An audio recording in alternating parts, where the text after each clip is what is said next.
Film की शुरुआत होती है जब हमें सैंड्रा नजर आती है, जो एक साइकियाट्रिस्ट है और अपनी बहन एंजेलिना के मेंटल हेल्थ पर एक डॉक्यूमेंट्री बना रही होती है। वो बताती है कि कुछ साल पहले एंजेलिना की मां का इंतकाल हो गया था, जिसकी वजह से एंजेलिना पर बहुत स्ट्रेस था और साथ ही पढ़ाई का प्रेशर भी। धीरे धीरे उसकी मेंटल कंडीशन बिगड़ गई, इसलिए डॉक्टर्स उसकी MRI स्कैन करवाते हैं ताकि मालूम हो कि उसको क्या बीमारी है। एंजेलिना बेड पर लेट जाती है और सैंड्रा और डॉक्टर्स बाहर से उसे देखते रहते हैं। अचानक कमरे की लाइट्स फ्लिकर होती हैं और एंजेलिना वहां से गायब हो जाती है, लेकिन फिर एक इनविजिबल कुव्वत सब डॉक्टर्स को दीवार पर उछाल देती है और अगले ही लम्हे हम एंजेलिना को अजीबोगरीब फॉर्म में खड़ा देखते हैं। सीन बदलता है और हमें डीमॉन हंटर्स की टीम मिलती है, जिसमें 3 लोग हैं। लीडर जॉनी, उसका मैनेजर टॉम और एक लड़की जेनिफर जो डीमोन्स भगाना जानती है। एक बंदा उनके पास आता है जिसका बेटा कुछ दिन पहले गायब हो गया था। पुलिस ने भी ढूंढना चाहा, लेकिन जिसने भी ढूंढने की कोशिश की वो एक्सीडेंट में मार दिया गया।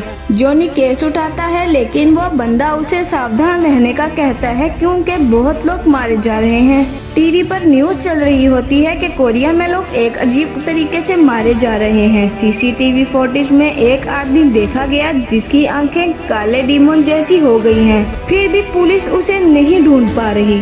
पुलिस वालों ने चर्च के फादर को बुलाया, जो कहता है कि ये किलिंग्स एक डेमोनिक कल्ट का काम है। कल्ट के लोग डीमन को इनोसेंट लोगों की कुर्बानी देकर पावर या माल हासिल करते हैं। अब जॉनी उस केस पर काम शुरू करता है। वो एक बिल्डिंग में जाता है जहाँ बहुत से जवान लोग अजीब कंडीशन में होते हैं। जॉनी एक लड़की को पैसे देता है और उसे कल्ट के बारे में पता करता है, जहाँ लोग डेमोनिक रिचुअल्स कर रहे होते हैं। जॉनी उनसे लड़कर अंदर आता है। वहाँ एक लड़की है जिसका केस है। एक बड़ी डेमोनिक हाथ की मूर्ति पर लिटाया होता है, जहाँ डीमन को बुलाया जा रहा होता है। कल्ट लीडर वही है जो न्यूज में दिखा जा रहा था। जॉनी इन सब से लड़ता है। जेनिफर डीमन को निकालने की कोशिश शुरू करता है। उसकी आंखें वाइट हो जाती हैं। इनोसेंट लड़की पेन महसूस करके बेहोश हो जाती है। आईज ब्लैक हो जाती हैं। मैनेजर सब रिकॉर्ड करता है। सब कल्ट मेंबर्स की गर्दन के नीचे का टैटू भी रिकॉर्ड होता है। शायद स्पेसिफिक कल्ट कनेक्शन टैटू से होता है। धीरे धीरे वो लड़की होश में आती है और जेनिफर के कहने पर डीमन उसे निकाल देता है, क्योंकि वो पूरी तरह काबू में नहीं थी। मिशन मुकम्मल होता है। अगली सुबह देखते हैं कि जॉनी केस की फीस से एक ऑर्फनेज खोलना चाहता है। जॉनी खुद भी ऑर्फनेज में बड़ा हुआ था, इसलिए वो बच्चों से मोहब्बत रखता है। फिर सीन शिफ्ट होता है और वापस सैंड्रा नजर आती है, जो अपनी बहन का हाल अपने सीनियर डॉक्टर को दिखा रही होती है। वो कहती है कि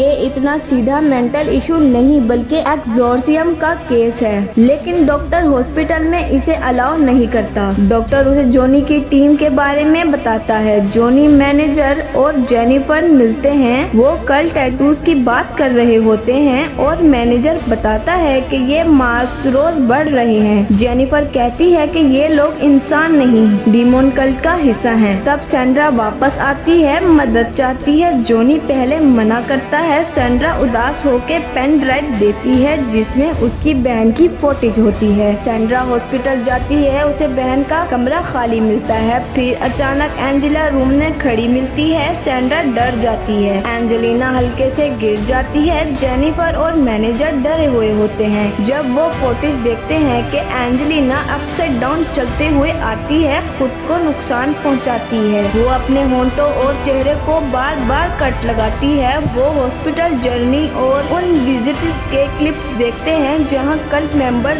बहन के पास आया था। जॉनी अपने पास को याद करता है जब वो ऑर्फनेज में था। एक फ्रेंड था जिसके पास भी ये पावर्स थी, यानी डीमन हंटर जैसी, लेकिन वो फ्रेंड पावर्स मिस यूज करता गया। उसने डीमंस के हाथों बच्चों और नन्स को मरवा दिया। जॉनी जिंदा बच गया, लेकिन गिल्ट से जूझ रहा था। अब वो लूसीफर डेमन से बदला लेना चाहता है और एंजेलिना के केस उससे कनेक्ट होता है। उनकी टीम अब कंप्लीट हो जाती है। सैंड्रा शामिल हो जाती है। अब वो डीमंस का नाम मालूम करना और ताकत दिखाने के लिए एक्सोर्सियम शुरू करते हैं। पहला स्टेज के दौरान आयरन ऑब्जेक्ट बैंड होता है। डीमन बहुत स्ट्रॉन्ग है और घर हंटेड है। कल्ट के लोग घर में घुस आते हैं। जॉनी उनसे लड़ता है। डीमन बेड और लोगों को हवा में उठा देता है। जेनिफर कहती है डीमन का नाम मालूम करना जरूरी है वरना एक्सोर्सियम बेकार हो जाएगा। बेसमेंट की तरफ क्लू मिलता है। वो वही हाउस खरीदने वाले लोग होते हैं जिनके नेक पर कल्ट टैटूज थे।